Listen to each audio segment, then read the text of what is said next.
Hello traders, welcome back to my YouTube channel. कैसे हैं आप सभी? आई होप सब मज़े में होंगे। आज है सैटरडे 5 अक्टूबर 2024 एंड आज जो वीडियो मैं आपके लिए लेके आया हूँ उसमें हम क्विकली निफ्टी बैंक निफ्टी के एनालिसिस की बात करेंगे कि आगे कैसे किस तरह से चीज़ें रह सकती हैं।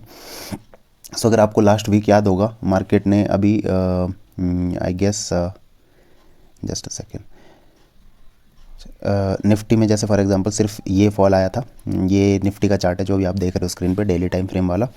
इसमें सिर्फ एक रेड कैंडल यहाँ पे बनी थी, ठीक है। तब उस टाइम तक इतनी उम्मीद नहीं थी कि मार्केट इतना फॉल कर जाएगा, ठीक है, बिकॉज यहाँ से मूविंग एवरेजेस थे वो भी ट्रेंडिंग चल रहे थे, तो चांसेस थे कि मूविंग एवरेजेस से टपा खा के मार्केट वापस ऊपर जा सकता था। लेकिन चीज़ें कुछ ना कुछ नेगेटिव रही। जो सेबी के नए रूल भी आए एफएनओ ट्रेडिंग को लेके, उसकी वजह से भी मार्केट थोड़ा सा 2 दिनों से नेगेटिवली मार्केट ने बिहेव किया। अदरवाइज मार्केट यहाँ पे सस्टेन कर रहा था इस पर्टिकुलर लेवल को, ठीक है। उसके नीचे पिवट पॉइंट भी था, बट जैसे ही वो रूल्स आउट हुए तो उसके बाद मार्केट ने सीधा गैप डाउन उस पिवट के नीचे ही दिया, ठीक है। इस तरह से इस वीक थोड़ा सा नेगेटिव सेंटिमेंट्स बने रहे मार्केट में एंड इस पर्टिकुलर लेवल को जो मैंने आपको बताई थी उसको मार्केट होल्ड नहीं कर पाया एंड देन उसके बाद मार्केट जो हमें नीचे की साइड आता हुआ दिखाई दिया। यहाँ पे जो लास्ट ट्रेडिंग डे था उस दिन मार्केट ने अच्छी रिकवरी करी थी, अगर हम छोटे टाइम फ्रेम में भी देखेंगे, बट उसके बाद लास्ट में फॉल फिर से आया वही भयंकर वाला एंड देन जहाँ पे ओपन था उसके नीचे जाके इसने क्लोज़ किया। तो इस तरह से हमारी चीज़ें रही, ठीक है। तो इस चक्कर में अगर हम देखें तो इतना मतलब अपसाइड मूव करने के लिए मार्केट ने लगभग कितने दिन लगा दिए थे। यहाँ से अगर हम बात करें तो 12 दिनों की जो मेहनत थी वो सिर्फ 4 दिनों में मार्केट फॉल हो गया। तो इसलिए कहा जाता है कि मार्केट बढ़ता धीरे धीरे है लेकिन फॉल बहुत तेज़ी से कर जाता है, ठीक है। तो वही कंडीशंस होती हैं। अब अगर हम बात करें इसके मतलब आगे फ्यूचर की क्या हो सकता है, देखिए सबसे पहले तो यहाँ पे एक सपोर्ट जोन यहाँ पे बन रही है, ठीक है। अगर इसने ये भी है प्लस यहाँ पे आप S1 भी देख रहे हो, तो यहाँ कहीं तक अगर इसने आके रुक के कंसोलिडेट करके वापस अपसाइड की ओर मूव दिया तो अच्छी बात है, ठीक है। और अब मूव देगा तब तक इधर का क्रॉस ओवर भी हो चुका होगा, अगर इधर टाइम लगाएगा तो। अगर एक दो दिन में ही इसने मूव दे दिया अपसाइड की ओर तब तो ठीक है, तब तो क्रॉस ओवर नहीं होगा।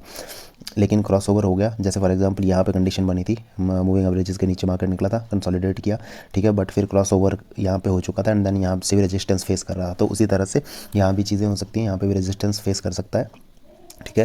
लेकिन अगर इसको अपसाइड की ओर ब्रेक कर देता है तो अपने गैप्स वगैरह जो मार्केट बनाते हुए आया है उनको फिल करता हुआ ऊपर की साइड जा सकता है। लेकिन जस्ट इन केस इसका उल्टा हो गया, मार्केट इस लेवल को होल्ड ही नहीं कर पाया, ठीक है। अगर होल्ड नहीं कर पाया तो नेक्स्ट इंपॉर्टेंट लेवल जो हमारी है वो यहाँ कहीं पे है 24,000 के आसपास की, 24,100 के आसपास की ये लेवल निकल के आती है। यहाँ कहीं तक मार्केट फिर फॉल कर सकता है, ठीक है। और अगर हम यहाँ तक के फॉल की बात करें तो लगभग कितना परसेंट वो हो जाता है वो हम देख लेते हैं। जस्ट अ सेकेंड, टॉप से एक बार देखते हैं। अगर यहाँ तक मार्केट फॉल हो जाता है तो लगभग 10% के आसपास, मतलब 9% के आसपास मार्केट जो है वो फॉल हो जाता है। तो देखते हैं इतना जो रिट्रेसमेंट सफिशिएंट है कि नहीं, बिकॉज देखो एग्जैक्टली बिल्कुल प्रिडिक्ट नहीं किया जा सकता मार्केट में क्या हो सकता है। जस्ट हमें अपनी जो भी ट्रेडिंग हम करते हैं, हमारे जो भी ट्रेडिंग प्लान्स हैं उनको एग्जीक्यूट करते टाइम हमें ध्यान में रखना है कि मार्केट का अब ओवरऑल ट्रेंड जो है ना वो धीरे धीरे चेंज हो रहा है, बिकॉज 20 EMA के नीचे मार्केट नीचे जा चुका है, ठीक है। तो अगर एक आधे 2 दिनों में वापस रिवर्स नहीं करता है तो अब ये डाउन ट्रेंड की ओर मार्केट हमारा जाता हुआ हमें दिख रहा है, ठीक है। तो उस हिसाब से हमें चीज़ों को माइंड में रखना है एंड अपनी ट्रेडिंग को आगे कंटिन्यू करना है, ठीक है। तो अभी हम चलते हैं छोटे टाइम फ्रेम पे, 5 मिनट टाइम फ्रेम निकालिए या 15 मिनट पे देख लेते हैं एक बारी, ठीक है। तो ये आप निफ्टी का ही चार्ट अगेन देख रहे हो, ठीक है। तो इसमें आप देख सकते हो जो लास्ट डे की मैं बात कर रहा था, इसमें मार्केट ने अच्छी रिकवरी करी थी। मॉर्निंग में यहाँ कहीं पे ओपन होकर धीरे धीरे धीरे धीरे अपसाइड की ओर रिकवरी करी, बट फिर यहाँ से जो फॉल आया वो बहुत ह्यूज फॉल था, ठीक है। और मार्केट अपने लो के आसपास ही यहाँ पे क्लोज हुआ है। तो अब देखते हैं मंडे किस तरह से मार्केट ओपन होता है। अगेन मतलब फ्लैट नोट पे ओपन होता है, गैप डाउन ओपन हो जाता है या गैप अप ओपन होता है, कुछ भी हो सकता है देखो इन चीज़ों का, ठीक है। तो हमें मतलब ये अपना डाउन ट्रेंड को ध्यान में रखते हुए अपने ट्रेड्स प्लान करने हैं, ठीक है। जब तक हमें कंफर्मेशन के साथ अप साइड का ट्रेड नहीं दिखता तब तक हमें डाउन साइड के ट्रेड्स पे अपनी जो है वो प्राइमरी फोकस रखना है, ठीक है। अगर मतलब आपको मिलता है, जैसे फॉर एग्जांपल मेरा स्टाइल स्कैल्पिंग है, थोड़ा बहुत स्कैल्पिंग ट्रेडिंग मिक्स करके एक मेरा स्टाइल है, ठीक है। तो वो ज़्यादा लंबे टाइम तक के लिए ट्रेड्स नहीं होते, तो वहाँ पे आप छोटे छोटे मूव्स कैप्चर करते हो। तो ऐसी कंडीशन में देखो आप किसी भी साइड ट्रेड ले सकते हो, बिकॉज छोटे टाइम फ्रेम में ट्रेंड चेंज होता रहता है। तो आप वो कर सकते हो, बट अगर आप प्रॉपरली ट्रेडिंग कर रहे हो या पोजिशनली होल्ड करते हो तो उस केस में आपको लॉन्ग साइड की चीज़ें थोड़ी सी दिक्कत दे सकती हैं अभी की जो सिचुएशन है। बट लास्ट वीक तक हमें ये भी नहीं लग रहा था कि मार्केट इतना ज़्यादा फॉल कर जाएगा, तो हो सकता है अगले वीक हम ये लेवल देख के सोच रहे हो कि यार इतना बढ़ गया मार्केट इसके बाद से ना, तो कुछ भी हो सकता है, मार्केट इज़ अनप्रडिक्टेबल। ठीक है, सो ये हमारा निफ्टी का एनालिसिस था। अभी मैं क्विकली बैंक निफ्टी का चार्ट ओपन कर लेता हूँ एंड उस पर एक बार एनालिसिस करते हैं। ऑल राइट फ्रेंड्स, सो ये हम आ चुके हैं बैंक निफ्टी के चार्ट पे। अगेन डेली टाइम फ्रेम वाला चार्ट है। ठीक है, यहाँ पे सबसे पहले मैंने एक ट्रेंड लाइन ड्रॉ कर रखी है नीचे की साइड से। मैं आपको जूम आउट करके दिखाता हूँ एक बार, एक सेकेंड, ये देखो। ठीक है, और इवन अगर हम इससे और पहले से इसको देखना चाहें तो और पहले से एक ट्रेंड लाइन और भी बन सकती है। जस्ट अ सेकेंड, बट अभी मैंने फ़िलहाल जो ट्रेंड लाइन मार्क करी है, नो, इस तरह से थोड़ा सा एक और ट्रेंड लाइन भी बन सकती है। ठीक है, बट ज़्यादा मैसी नहीं करते हैं इसको चार्ट को। फिलहाल जो नियरेस्ट ट्रेंड लाइन है वो ये वाले ट्रेंड लाइन है। आप देख सकते हो कितने अच्छे से इस ट्रेंड लाइन ने रिस्पेक्ट दिया है मार्केट ने इस ट्रेंड लाइन को बेसिकली। ठीक है, यहाँ से गया डाउन, ठीक है, फिर इस पर, फिर अगेन अगेन अगेन। ठीक है, यहाँ से वो इलेक्शन वाले टाइम पे नीचे निकल गया था, बट अगले दिन वापस भी ऊपर आ गया। ठीक है, यहाँ पे देन यहाँ पे, ठीक है, अब ऊपर गया, अब फिर नीचे आ रहा है। ठीक है, तो सिमिलर वेज में अभी जो मुझे लगता है कि मार्केट एटलीस्ट इस ट्रेंड लाइन तक आ सकता है। ठीक है, ट्रेंड लाइन लेकिन बहुत ही क्लोज है।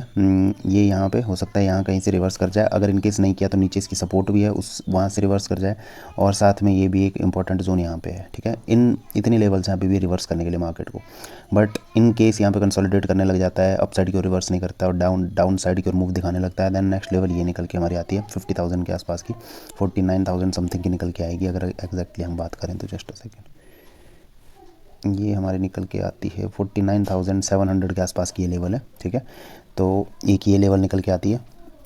अब मार्केट को अगर अपसाइड की ओर रिवर्सल करना होगा तो ये 2-3 लेवल्स हैं, सफिशिएंट है मार्केट को वापस रिवर्स करवाने के लिए अपसाइड की ओर।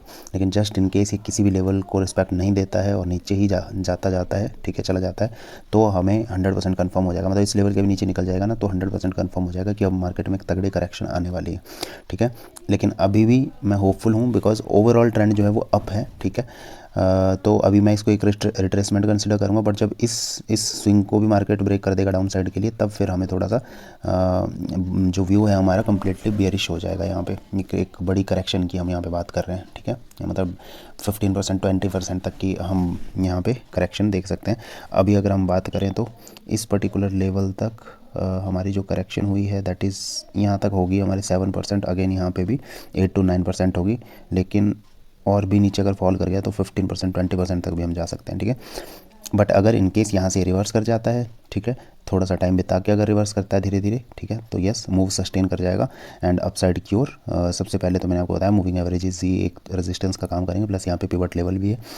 फिर ऊपर जो है वो गैप्स बनाए हुए हैं मार्केट ने। ठीक है, इन गैप्स को जो है वो एक एज अ रेजिस्टेंस फेस कर सकता है, इनको फिल करने मार्केट जा सकता है वापस अपसाइड की ओर, और ये इसका ऑल टाइम हाई जो है वो भी एक रेजिस्टेंस का काम करेगा अपसाइड के लिए। ठीक है, अभी अगर हम छोटे टाइम फ्रेम में इसको देखें तो इसमें भी बैंक निफ्टी ने भी वैसा ही किया था, जैसा कि मैंने आपको बताया।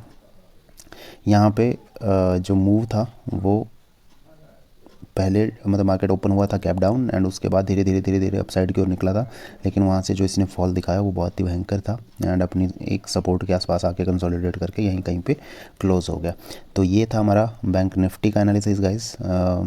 इसमें आपको आई होप समझ आ गया होगा जो चीज़ें मैं बताने जा रहा हूँ, एंड अगर कुछ भी डाउट हो तो आप कमेंट बॉक्स में अपने कमेंट्स ज़रूर मेंशन कर सकते हैं। आई होप आपको ये वीडियोस अच्छी लग रही हैं, अगर लग रही होंगी तो प्लीज़ वीडियोस को लाइक कीजिए एंड मेरे चैनल को सब्सक्राइब कीजिए। अगर नहीं लग रही है तो आप वीडियोस को डिसलाइक करके कमेंट बॉक्स में अपने सजेशंस ज़रूर मेंशन कीजिए कि मैं क्या अपने कंटेंट में जो है वो चेंजेस कर सकता हूँ।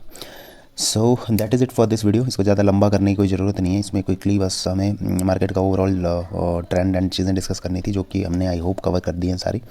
सो मिलते हैं अगली किसी वीडियो में, तब तक के लिए जय हिंद, जय भारत, वंदे मातरम, बाय बाय।